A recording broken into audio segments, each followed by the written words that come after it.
Welcome to the Cold War, where the world got frostbite and diplomacy got a bad haircut. I'm your guide through this icy landscape. Grab some hot cocoa and let's dive into 45 years of tension, espionage, and near misses that could have turned our planet into a smoldering ruin. Yeah, it was that intense.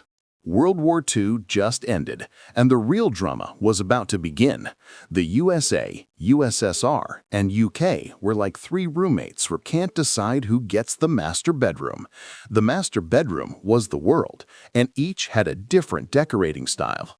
The USA championed democracy and capitalism. Think freedom, entrepreneurship, and Apple stores. The USSR believed in communism, equality, state-controlled economy, and no iPhone queues.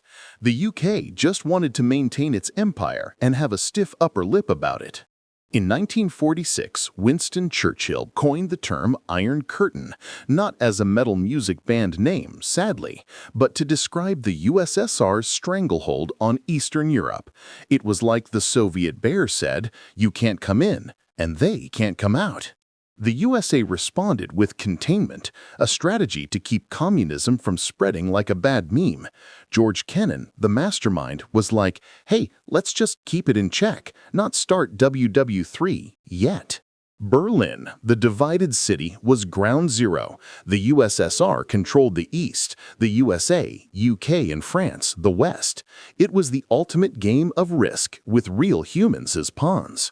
When Stalin blockaded West Berlin, the West responded with the Berlin Airlift, an 11-month operation delivering 2.3 tons of goods. Imagine Amazon Prime, but with more coal and fewer echo dots. Stalin was all, "This can't be. My blockade is stronger than a Soviet weightlifter," but the West just kept flying in the supplies. 1949, NATO was formed, the USA and friends promising mutual defense. The USSR retaliated with the Warsaw Pact in 1955. It was like two gangs forming, each with the "you hurt my buddy, you hurt me" rule. Now every country was like, "Can I join the cool gang?" Except Switzerland. They were all, "Nah, we'll just stay neutral, thanks." Back in the USA, fear of communists was spreading faster than a viral tweet. Senator Joseph McCarthy was on a mission: root out the Reds. Problem was, he was more paranoid than a gamer with a hacked account. The Red Scare led to McCarthyism. Accusations without proof, ruined lives, and a whole lot of guilty until proven innocent. It was like the digital age of cancel culture, but with typewriters. The Cold War turned hot, not once, but twice. Korea, 1950 to 53, and Vietnam, 1955 to 75. Proxy wars were the USA and USSR funded, advised, and occasionally fought, but never officially declared war on each other. It was the ultimate game of don't shoot, but let's see who wins.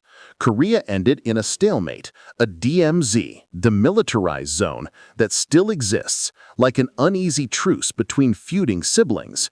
Vietnam, well, let's just say the domino theory didn't quite play out as planned, and the USA learned the hard way about guerrilla warfare. Vietnam sparked protests worldwide. The youth were all, "Peace out, man," and the establishment was like, "No, son, it's complicated." The Cold War went cosmic with the space race. Sputnik 1, 1957, USSR took the lead. "Hey, we've got space tech and you don't." Then the USA landed on the moon in 1969. It was like the ultimate techno-bragging race. Meanwhile, the arms race was heating up. ICBMs, MIRVs, neutron bombs. The nuclear stockpile grew. MAD, Mutually Assured Destruction, became the world's most terrifying acronym. Imagine the ultimate party pooper. "Sorry, can't make it to your birthday, we're all toast." October 1962, the world almost ended in a Caribbean vacation spot. The Cuban Missile Crisis. USSR placed nukes 90 miles from the USA. Kennedy and Khrushchev played the ultimate game of chicken. It was a 13-day standoff. The world held its breath.